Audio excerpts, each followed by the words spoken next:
With love, all kinds of creative action takes place. You see how Raulbai has love for me. And in this place, we all also got new ideas of creating a beautiful thing. And as love will increase, your creativity will develop. So the basis of all creativity of Saraswati is love. If there is no love, there is no creativity. It's even in the deeper sense. You see, people who have created all the scientific things are also out of love for the masses, not for themselves. Nobody has produced anything for themselves. If they make something for themselves, it has to become for universal use, otherwise it has no meaning. Even if you say atom bomb and all these things are created from science, they are also very protective. If they had not created those, people would not have taken out their minds from war. Now nobody can think of having a big war.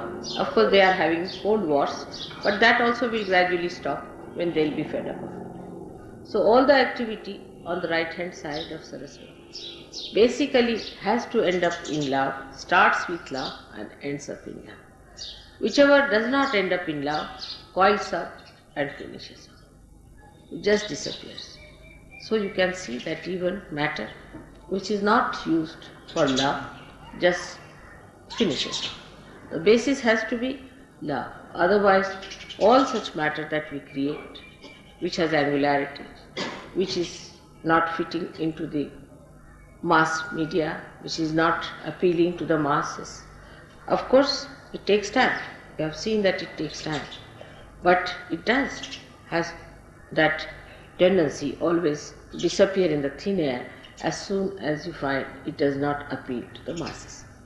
Now this love that we talk of, this great love of God we talk of, we know that it for definite through vibrations.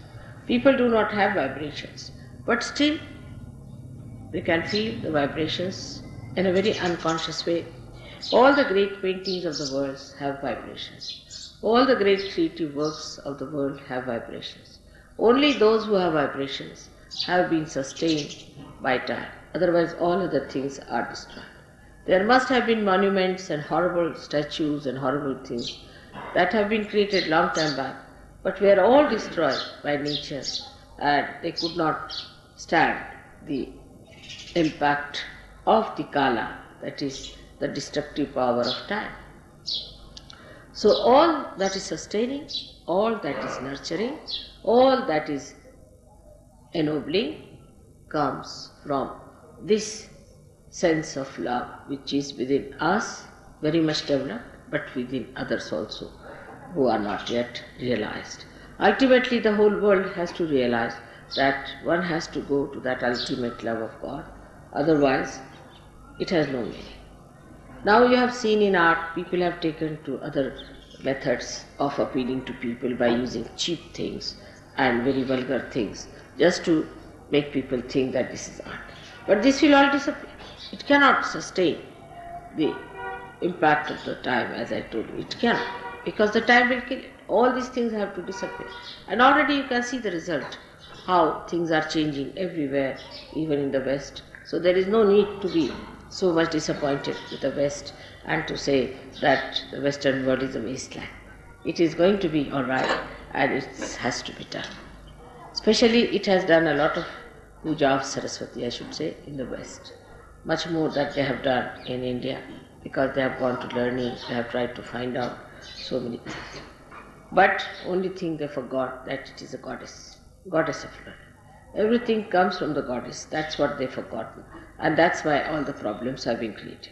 If there is no spirit in your learning, if there is no source of the goddess in your learning, then it is absolutely useless. If they had realized that there is the spirit that is working it out, they would not have gone that far. And that's what I was warning the Indians all through, that you are now taking to industrial revolution in a way. And to avoid all the complications of industrial revolution, you must try to know the spirit. If you do not know the spirit, you will have the same problems as these people have, because they are also human beings, you are also human beings. You will go the same way, at random you will run, and there will be problems, the same problems as the Western people have suffered. Now, Saraswati's blessings are so many that one cannot describe in such a short time. And the Surya has given us so many powers that it is impossible to tell them even in one lecture, even in 10 lectures. But how we go against Surya and how we go against Saraswati while doing the worship of Saraswati is to be seen very clearly within ourselves. For example, the Western people are very fond of Surya because they have no Surya with them. But they go too far with it, as you know, and create complications within themselves of Surya. But the main thing that one has to achieve through Surya is the light within. Is the light within. And if Surya Chakra at the Agya level is occupied by Lord Jesus Christ, then it is even more essential that the purity of life, what we call niti, is the morality of life. The morality itself has become very much sort of an argument in the West. People don't have any sense of absolute morality.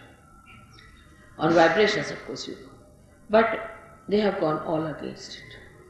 Those who are the worshippers of Jesus, those who are the worshippers of the Surya, of the Saraswati, have all gone against the powers of Surya, just disobeying it. Because you cannot be a Surya if you do not have a proper sense of morality and holiness.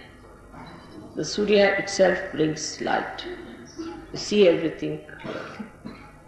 So many qualities Surya has got. It dries up everything that is wet, dirty, filthy. It dries up all these places which create parasites.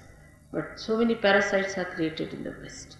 Not only parasites, but there are horrible cuts and horrible things which have come into those countries, which is supposed to be full of light.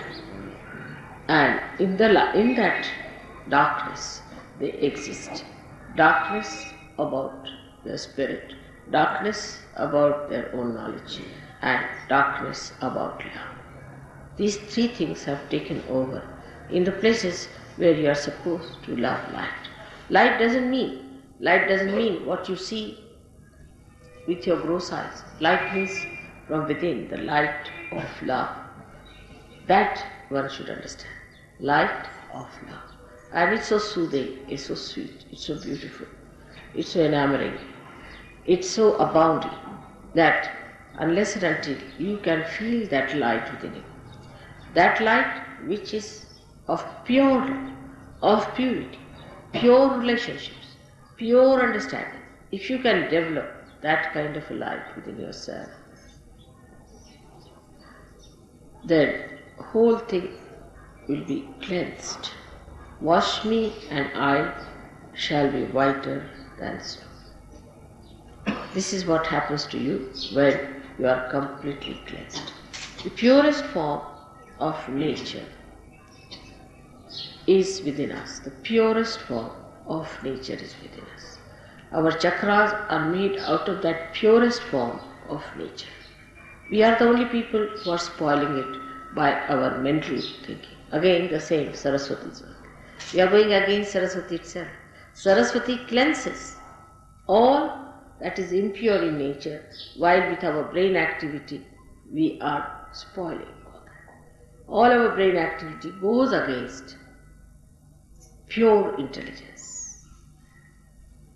And that's what one has to understand, that this pure intelligence is not to be soiled by our thinking.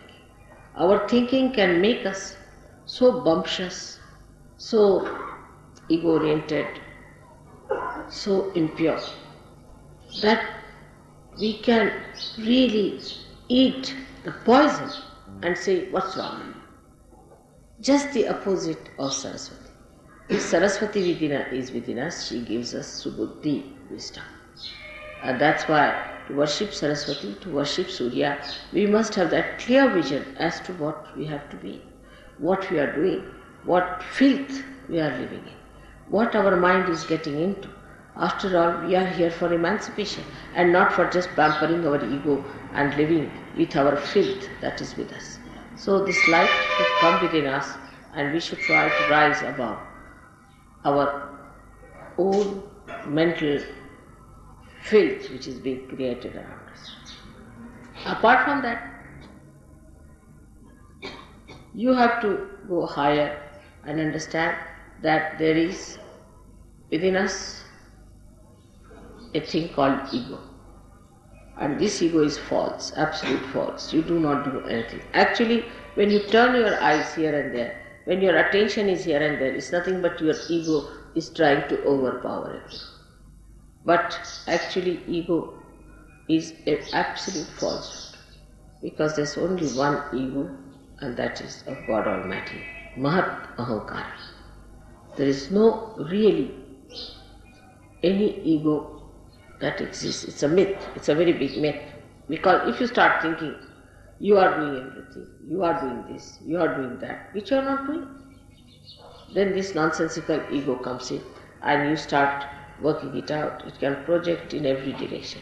When it projects forward, it overpowers others, it tries to dominate others, tries to kill others, becomes cruel.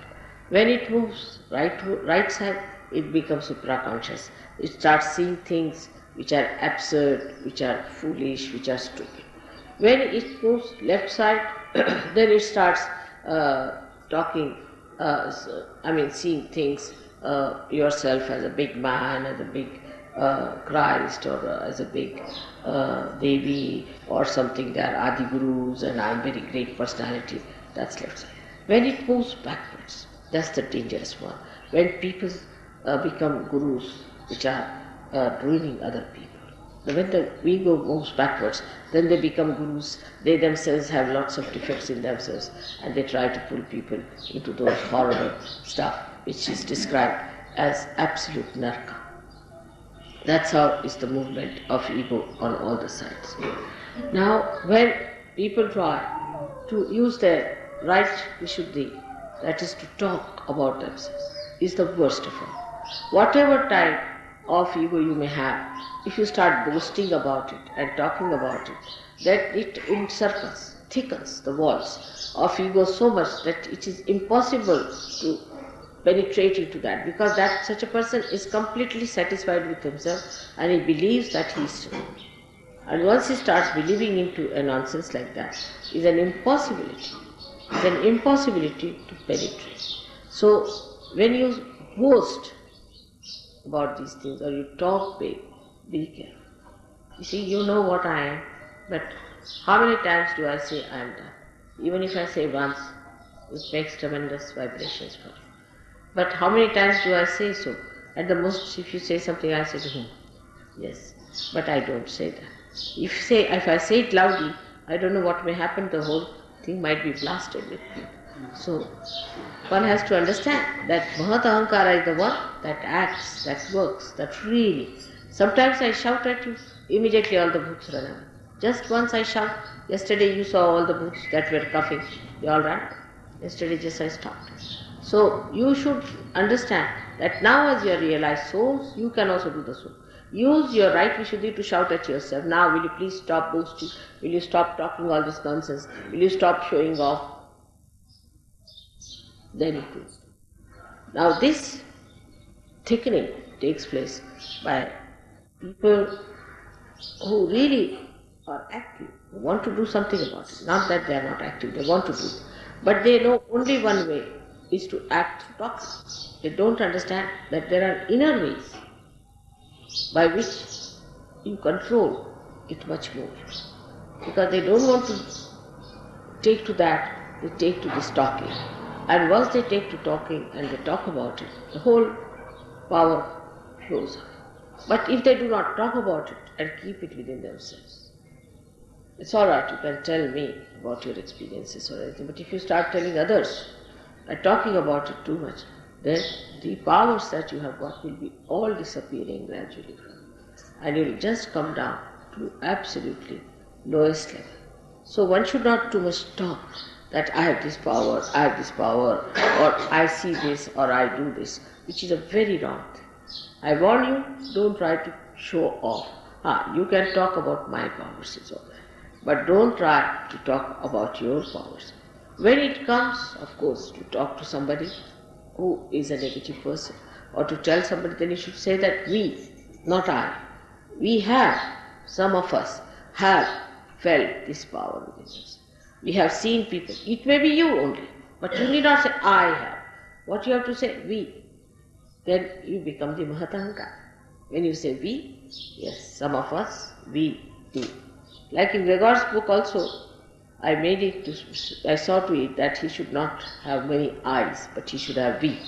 We think, we do, we. Means the whole collective being, the whole collective organism, living organism of Sahaja. So you should say, yes, some of us have got. That means you put yourself down, but put all others above you. Say, yes, some of us have, I know some people have this. That's the way one should do it. Because if you have to overpower your ego, you must allow it to spread into everybody else. That's how you will make it perfectly alright. Make it spread. We all Sahajogis. We all. But that pride is not there. I've seen that pride is not there. Still it is very individualistic. If you start thinking we Sahajogis, then what happens? That you become one person, one organization. But the person will look down upon other people. Will see that this person is low, that person is high, that person is there. But he will not think, we the Sahajogis, how beautiful we are. We, the body of Sahaja, how beautiful we are. So always think in the words of we. So your ego will become much less, much less, much less. And the same ego which looked so funny and absurd will form tomorrow the Ekadashi. Today's individual ego will merge into Ekadashi. But we all must remember to say we all the time. This is what is today's day is great day for us to change, because the sun has changed this mood now. Sun is coming this side. So let us welcome the sun coming the north now, this way. And for Australians to say that though the sun has gone, let us establish the sun, the domain of sun within ourselves. Because sun never disappears from our inside. So that is how we have to take a mood by which we should think of one personality. All of us together.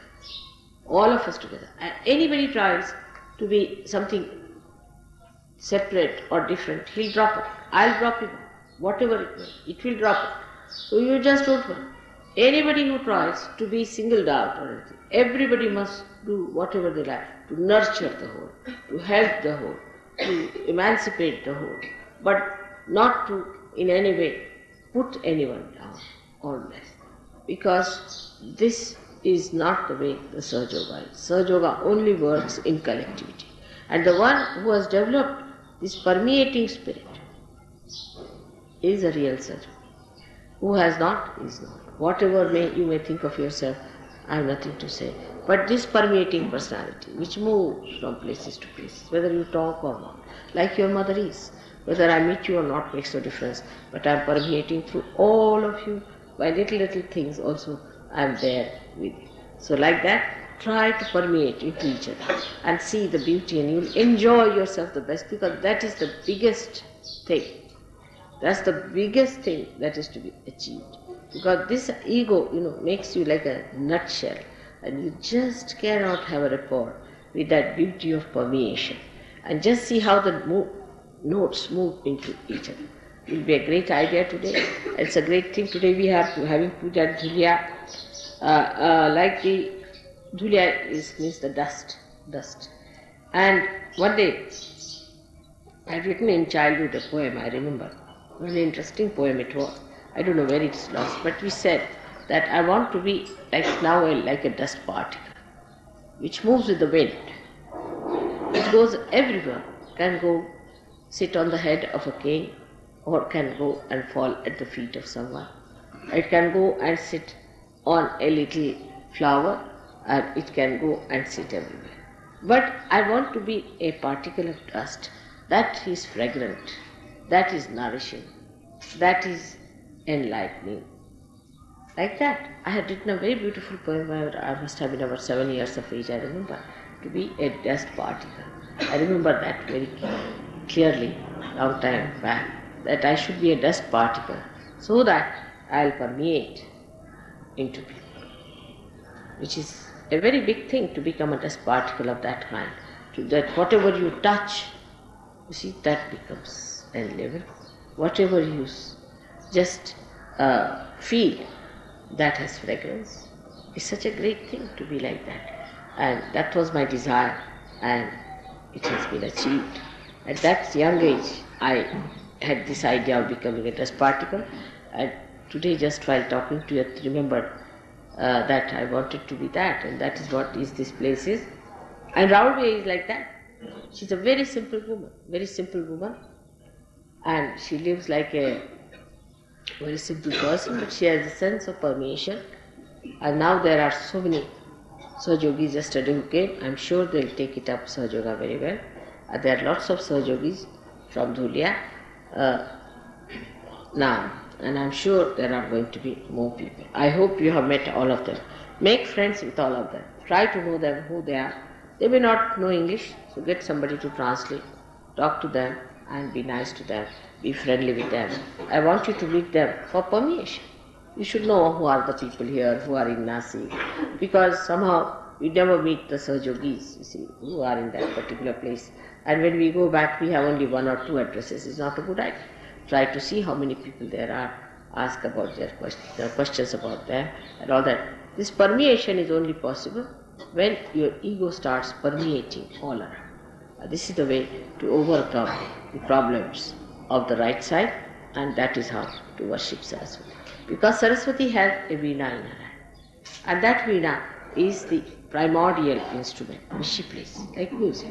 And the music penetrates into the heart. You don't know how it goes into you and how it works out. And that's how a person who is a Sahajogi should permeate like music into everything. She has so many qualities, as I told you, which cannot be described in one lecture. But one of the greatest qualities of hers is that she ends up into subtler things. Like the Mother Earth will end up into fragrance. Music will enter into melodies. Like that, whatever she creates ends up into something later. Matter, whatever she produces, ends up into aesthetics. If matter does not have aesthetics, then it is gross. Like that, everything. Now, you will say, what is water? Water becomes the river Ganges. These are the subtler. So, the matter gets into subtler things because it has to permeate. It has to permeate. So, everything, whatever it is, and the best of all is the air. That air becomes the vibrations.